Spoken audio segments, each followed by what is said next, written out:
지난 시간에는 욥이 교만함과 진리의 지식이 부족함으로 하나님의 마음과 뜻을 알지 못하니 계속하여 오해하고 원망하는 모습을 보았습니다. 이렇게 욥은 하나님을 오해하는 것과 동시에 하나님을 두려워하였습니다. 이는 우리를 친히 빚으시고 경작하시는 아버지 되신 하나님의 참뜻을 알지 못하였기 때문입니다. 욥은 학식과 지혜가 높은 사람이었지만 정작 영적인 지식이 부족했던 것이지요. 가장 가치 있고 참된 지식은 무엇일까요? 그것은 영생을 얻게 하는 영적인 지식, 곧 진리인 하나님의 말씀입니다. 성경 66권 말씀 안에는 사람이 어디에서 왔고 무엇을 위해 살아야 하며 어디로 가는지, 인생의 끝은 어디인지 분명히 가르칩니다. 그러면서 축복의 길과 함께 모든 인생의 문제에 대한 해답이 구체적으로 제시되어 있지요. 오늘도 전하는 영의 지식을 잘 양식 삼아 하나님의 마음과 뜻을 깨달으며 영으로 깊이 성장하는 시간이 되시길 바랍니다. 욥기 14장 1절 2절에 여인에게서 난 사람은 사는 날이 적고 괴로움이 가득하며 그 발생함이 꽃과 같아서 쇠하여지고 그림자같이 신속하여서 머물지 아니하거는 하고 말합니다. 지금 욥이 여인의 난 사람, 바로 자기 자신을 지칭하면서 또 여인까지 아주 우습게 여기고 있습니다. 그런데 욥이 이렇게 생각하는 데는 이유가 있죠. 창세기를 보면 여자인 하와를 통해 죄가 먼저 들어왔으며 인류가 멸망의 길로 가게 된 것을 알 수 있습니다. 근본적으로 여자는 하와의 본성을 타고나기 때문에 남자에 비해 여자의 마음이 연약하고 간사한 경우가 많이 있습니다. 사람에 따라서 다르지만 대체로 남자의 심지, 곧 중심이 여자에 비해 곧고 변개함이 적은 편이지요. 하나님께서는 이랬다 저랬다 하는 간사한 마음을 아주 싫어하십니다. 그래서 고린도전서 16장 13절에 깨어 믿음에 굳게 서서 남자답게 강건하라 말씀하시는 것도 볼 수 있습니다. 즉 진리 안에서 강하고 담대하며 지조가 있어야 한다는 말씀입니다. 하나님께서 에서보다 야곱을 더 사랑하셨던 이유가 여기에 있습니다. 에서는 간사하고 곧지 못한 마음을 소유한 반면 야곱은 곧고 변개함이 없는 중심의 소유자였기 때문입니다. 하나님은 남자와 같이 어떤 환경과 조건에도 곧고 변개함이 없는 중심을 사랑하십니다. 자, 여기서 남자라는 건 영적인 의미입니다. 자, 그러나 여자라 해도 구약의 선지자 드보라나 에스더와 같은 인물들은 하나님의 사랑을 받고 크게 쓰임받아 남자 대신 세우셔서 나라를 구했던 경우도 있습니다. 이는 하나님께서 보시기에 여자라 해도 어떤 경우에도 흔들리지 않는 강하고 고든 중심과 남자 못지않은 담대함을 인정받았기 때문입니다. 신약 시대에도 하나님께서는 동정녀 마리아를 택하여 하나님의 일을 이루셨습니다. 또 예수님의 12 제자 중에 베드로, 요한, 야고보도 있는데 그들보다도 막달라 마리아에게 처음 부활하신 주님을 나타내셨지요. 이는 막달라 마리아가 그만큼 인정받는 중심이었음을 말해주는 것입니다. 자, 이처럼 여자라 해도 중심이 곧고 강하고 담대한 사람은 하나님의 사랑을 받으며 귀히 쓰임받았던 것을 볼 수 있습니다. 그런데 욥은 여자를 하찮은 존재로 생각했기에 굳이 여인에게서 난 사람은 사는 날이 적다고 표현하고 있습니다. 즉 자신은 남자의 종과 같은 불쌍한 존재인 여인에게서 태어났기에 아무 소망이 없고 가치 없는 인생이 되었다라고 말하고 싶은 것입니다. 세상에도 화무 11홍이라는 말이 있습니다. 열흘 동안 붉은 꽃은 없다는 뜻으로 한번 성한 것이 얼마 못 가서 반드시 쇠하여짐을 비유적으로 이르는 말이지요. 꽃이 화사하게 피어난 모습을 보면 너무나 곱고 아름답지만 금방 시들고 맙니다. 또 그림자는 해가 지면 사라지고 말지요. 욥은 지금 자신이 너무나 고통 중에 있기 때문에 바로 인생의 허무함과 짧음을 꽃과 그림자에 비유하여 이야기하고 있는 것입니다. 그러면 전도서를 기록한 솔로몬 왕은 어떻게 고백하였을까요? 솔로몬 왕은 사람으로서 누릴 수 있는 온갖 부귀영화를 다 누렸지만 결국 육의 무가치함을 깨닫고 전도서 1장 2절 3절에 헛되고 헛되며 헛되고 헛되니 모든 것이 헛되도다. 사람이 해 아래서 수고하는 모든 수고가 자기에게 무엇이 유익한고라고 고백하였습니다. 하나님은 우리의 모든 행위와 은밀한 일을 선악간에 반드시 심판하십니다.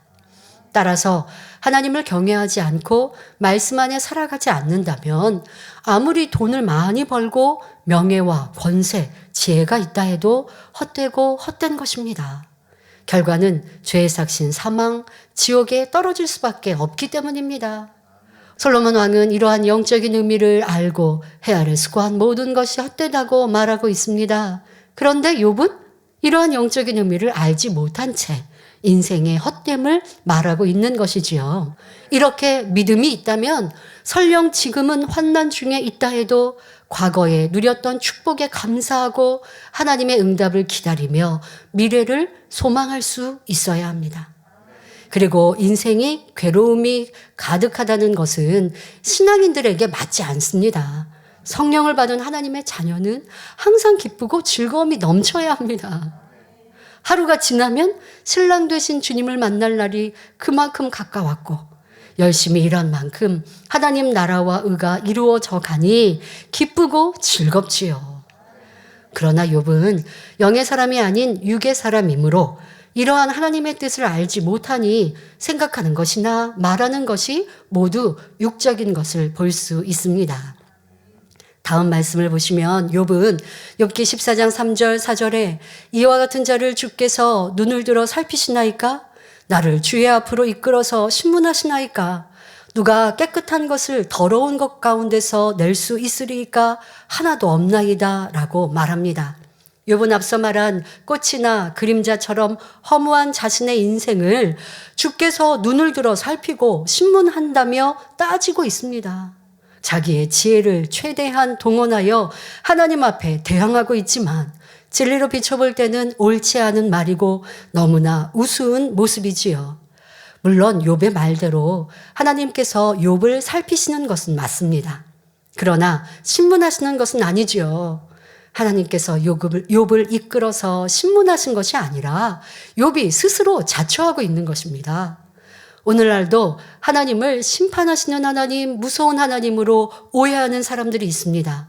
그러나 요한복음 3장 17절에 하나님이 그 아들을 세상에 보내신 것은 세상을 심판하려 하심이 아니요 저로 말미암아 세상이 구원을 받게 하려 하심이라 말씀한 대로 하나님께서 예수님을 보내신 이유는 사람들을 심판하기 위해서가 아니라 구원하기 위해서입니다. 그럼에도 사람들이 생명의 빛을 싫어하여 예수 그리스도를 영접하지 않고 여전히 어둠 가운데 거함으로 스스로 심판을 자초하는 것입니다. 또 욥은 누가 깨끗한 것을 더러운 것 가운데서 낼 수 있으리까 하면서 하나도 없다라고 스스로 단정을 내리고 있습니다. 이는 하나님의 능력을 부인하고 하나님을 뒷전에 두는 말입니다. 욥의 교만을 엿볼 수 있는 말이며 더욱이 이 말은 옳지 않습니다. 우리 하나님께서는 무엇이든지 다 하실 수 있습니다. 우리가 예수 그리스도를 영접하기 전에는 어둠의 자식이었으며 더러움 속에 있었습니다. 그러나 예수 그리스도를 믿는 자들에게 하나님께서는 성령을 선물로 보내주심으로 더러움을 벗어버리고 깨끗하고 성결된 참 자녀로 나올 수 있게 해주셨습니다. 그런데 욥은 이러한 하나님을 스스로 부정하며 믿음의 역사를 막아버리고 있는 것입니다. 자, 이어서 욥기 14장 5절 6절에 그 날을 정하셨고 그 달수도 주께 있으므로 그 제한을 정하여 넘어가지 못하게 하셨사온즉 그에게서 눈을 돌이켜 그로 쉬게 하사 품꿈같이 그날을 마치게 하옵소서라고 말합니다. 그날을 정하셨고 그 달수도 주께서 제한하셨다고 하면서 욥은 하나님께서 모든 것을 임의로 정해놓은 것이라고 항의하고 있습니다. 자신을 이렇게 고통받도록 하나님이 예정해 놓으셨다는 것이죠. 욥은 선진들로부터 들었던 하나님을 생각하고 있습니다.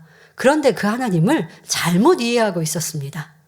욥은 하나님이 이스라엘 백성들을 출애굽시키셨고 홍해를 갈라 마른 땅으로 건너게 하셨으며 마라에 이르렀을 때는 쓴물을 단물로 변하게 하셨다는 내용들을 알고 있었지요. 문제는 이 모든 것을 예정 가운데 마음대로 역사하시는 하나님이라고 오해하고 있다는 사실입니다.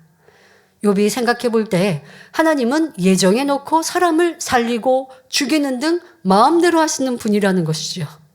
따라서 하나님이 욥 자신도 예정해 놓고 이렇게 만들어 놓았다고 단정하는 것입니다. 그러면서 하나님, 저는 이렇게 불쌍한 여인에게서 태어난 연약한 자이니 용서해 주시고 이제는 좀 편안하게 쉬게 해 주세요. 아무 자유가 없이 시키는 대로만 일하는 품꾼같이 인생을 마치게 해 주세요. 라고 모든 것을 자포자기한 듯 그러나 모든 책임을 하나님께 돌리며 말하고 있습니다. 그러나 하나님은 우리 사람을 인생을 품꾼같이 대하지 않으셨습니다. 인간에게 자유의지를 주셨기에 사람은 자신의 의지대로 선택하며 살아가는 것입니다. 하나님께서 강제로 사람의 마음을 움직이는 것이 아니라 사람이 자유의지 가운데 선을 행하기도 하고 반대로 악을 행하기도 하며 사랑하기도 하고 시기 질투를 하기도 하는 것이지요. 그리고 내가 선택한 그 대가와 결과, 심판 또한 내가 책임져야죠. 내가 거두는 것입니다. 그런데 욥이 생각하기에 하나님은 욥을 치고 싶으면 치셨고 자녀를 데려가고 싶으면 데려가셨으며 하나님 마음대로 재물을 거두어가고 싶으면 다 거두어 가셨고 악창으로 치시는 등 하나님이 자기 마음대로 하는 분이었습니다. 우리가 하나님 말씀을 오해하면 욥과 같이 자신이 잘못해놓고도 모두 하나님 탓으로 돌려버리게 됩니다. 예를 들어 자신의 실력이 부족하여 대학에 떨어졌는데 마치 하나님이 떨어지게 한 것처럼 오해하거나 또는 떨어지는 것이 하나님의 뜻이라며 책임을 하나님께 돌리는 경우가 있지요. 이렇게 하나님 앞에 원망과 책임을 돌리면 중심에서 우러나오는 감사가 나올 수 없고 그러면 자신의 잘못을 발견할 수가 없습니다. 자, 그러면 영적인 사람은 문제가 왔을 때 어떻게 할까요?